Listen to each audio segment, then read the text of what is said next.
Bentornati a Direzione Territorio, la rubrica curata da Unione Veneta Bonifiche che dà voce ai consorzi di bonifica del Veneto. Consorzi che svolgono davvero un ruolo fondamentale all'interno della nostra regione, operando su una superficie territoriale che si estende per oltre 1 milione di ettari.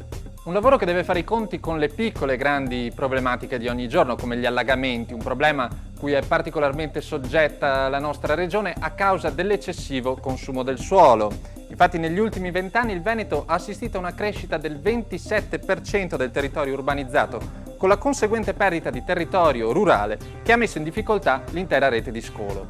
Il direttore di Unione Veneta Bonifiche, Andrea Crestani, fa il punto su questa criticità strutturale. Sentiamo. Gli allagamenti oggi sono costanti e quotidiani. Ad ogni pioggia, soprattutto dovuto agli effetti del cambiamento climatico, rischiano di andare sotto acqua, come si suol dire, interi quartieri, strade, scantinati e creare notevoli disagi e danni ai cittadini. I consorzi di bonifica, grazie all'azione e al rapporto con gli enti locali, stanno intervenendo a sostegno proprio dei reticoli di scolo delle acque meteoriche, degli impianti fognari, proprio per salvaguardare i cittadini rispetto a questo nuovo rischio.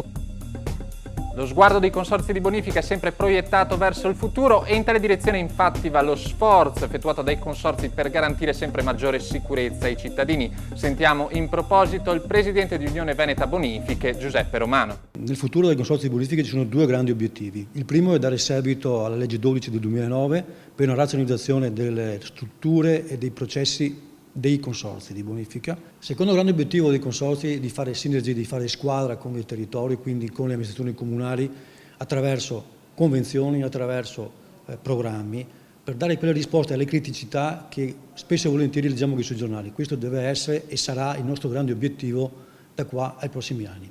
E il ruolo della bonifica non si ferma qui. A seguito della riorganizzazione avviata dalla legge 12 del 2009, infatti, i consorzi possono candidarsi allo svolgimento di nuove competenze. Ce ne parla ancora il presidente di Unione Veneta Bonifiche, Giuseppe Romano. Oltre ai normali impegni che come consorzi di bonifica abbiamo, credo che la legge abbia esteso maggiormente una questione di tipo ambientale, ma non escludiamo altri tipi di approcci circa anche la questione appunto delle reti privatistiche dei canali, nella grande collaborazione che ci deve stare soprattutto con i comuni, visto che comunque la legge ha riportato all'interno dei consigli di amministrazione dei consorzi i rappresentanti degli enti locali. Direzione Territorio si ferma qui, vi auguriamo buona estate e vi diamo appuntamento a settembre per le nuove puntate dedicate alla bonifica veneta.